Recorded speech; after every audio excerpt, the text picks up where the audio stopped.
បើមើលទៅលើរូបរាងនេះតើអ្នកនរគិតថា smartphone មួយនេះមានតម្លៃដាក់លក់នៅក្នុងតម្លៃប៉ុន្មានទៅ3សន្លឹក4សន្លឹកឬក៏5សន្លឹកតាមពិតទៅ smartphone មួយនេះគឺដាក់លក់នៅក្នុងតម្លៃក្រោម2សន្លឹកប៉ុណ្ណោះគឺ$169នៅលើទីផ្សារប្រទេសកម្ពុជាយើងនៅក្នុងពេលបច្ចុប្បន្ននេះជាមួយនឹងថាមពលថ្មនៅក្នុងនេះគឺ7000 mAh អញ្ចឹងយើងអាចយកមកប្រើប្រាស់ពេញមួយថ្ងៃគ្មានចោតជាបញ្ហានោះឡើយមិនចាំបាច់បារម្ភពីរឿងបញ្ចូលថ្មនោះទេហើយជាពិសេសនោះគឺផ្ដល់ជូនជាមួយនឹងរូបរាងបែបតាក់ទាញបែបលក្ខណៈ gaming នឹងតែម្ដងនេះគឺជា Tecno Pova 7 Series ថ្មីរូបរាងនេះគឺពិតជាស្អាតលក្ខណៈបែប Cyber ឬក៏បែប Gaming Phone ហ្នឹងខ្ញុំឃើញមានដូចជាជម្រើសពណ៌ខ្មៅមានខ្នងខាងក្រោយហ្នឹងបែបរលោងពណ៌សឬក៏ស្តៀងទឹកប្រាក់មួយនេះនិងជម្រើសពណ៌មាស Titanium Gold មួយទៀតមានខ្នងបែប Mod ដូចគ្នានេះជម្រើសពណ៌ទាំងអស់ហ្នឹងគឺម្យ៉ាងម្នាក់សម្រាប់ឲ្យជ្រើសរើសទៅតាមចំណង់ចំណូលចិត្តម្នាក់ៗនៅតែឃើញមានរថដតកាក៏ដូចជាផ្ដល់ជូននូវ sensor IO Blaster នៅពីខាងលើធ្វើជា tele បញ្ជាឧបករណ៍ electronic ផ្សេងៗទៀតបានមាន sensor scan ក្រយៅដៃពីចំហៀងជាមួយនឹងប៊ូតុងបិទបើកក៏ដូចជា scan ផ្ទៃមុខជាមួយនឹងកាមេរ៉ាខាងមុខ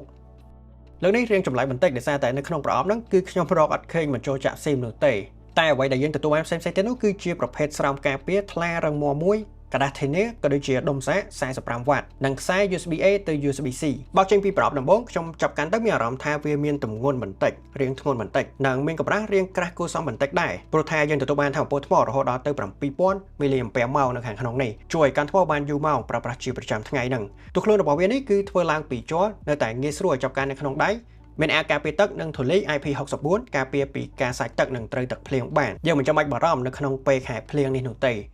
បន្ទះ chip នៅក្នុងនេះខ្ញុំគិតថាវាស័ក្តិសមទៅនឹងតម្លៃខ្លួនហើយក្រោម$200ហ្នឹងយើងទទួលបាននៅបន្ទះ chip MediaTek Helio G100 Ultimate RAM 8GB និងទំហំផ្ទុក 256GB ហើយក៏មានជម្រើស 128GB ដូចគ្នាសម្រាប់ឲ្យជ្រើសរើសល្មមប្រើប្រាស់បណ្ដាញសង្គមកម្មវិធីចាំបាច់ប្រចាំថ្ងៃឆ្លើយតបសារគឺគ្មានចោតជាបញ្ហានោះទេយើងអាចយកមកលេងហ្គេម Mobile Legends បានកម្រិត frame rate កម្រិត high graphic ដាក់ដល់ទៅ Ultra និងលេង PUBG Mobile បាន frame rate កម្រិត Ultra ដាក់នៅក្នុង graphic smooth ឬក៏ balance ហ្នឹងហើយជាមួយនឹងបន្ទះ chip ប្រើប្រាស់នៅលើនេះគឺវាមិនបញ្ចេញកម្ដៅខ្លាំងនោះទេទោះបីជាយើងលេងយូរក៏ដោយ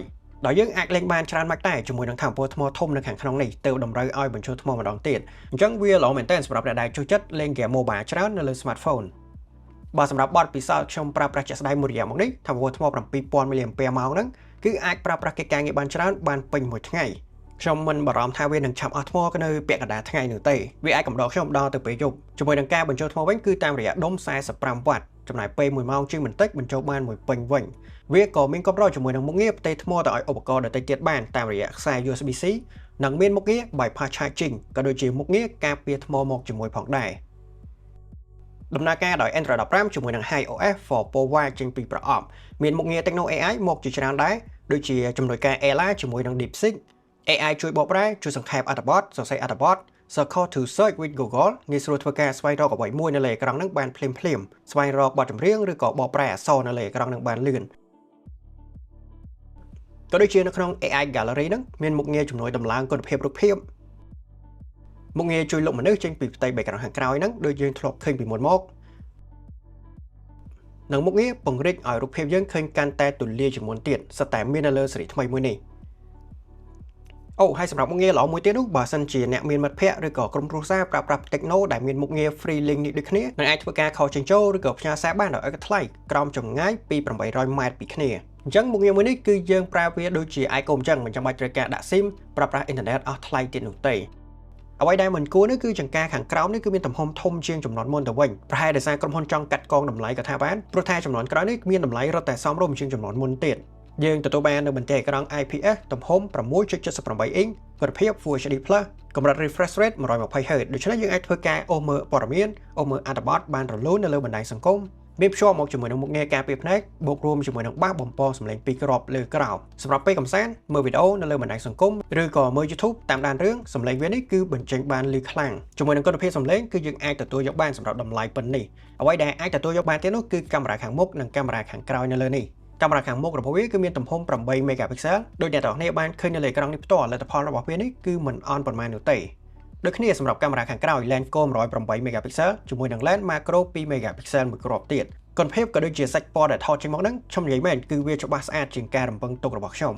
ហើយទាំងកាមេរ៉ាខាងមុខនិងកាមេរ៉ាខាងក្រោយហ្នឹងគឺអាចថតវីដេអូបានកម្រិត 2K 30 frame ឬក៏1080 60 frame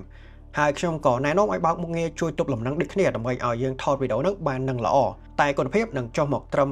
1080 frame វិញហើយយើងទទួលបាននៅវីដេអូមួយមានការទប់លំនឹងបានប្រសើរ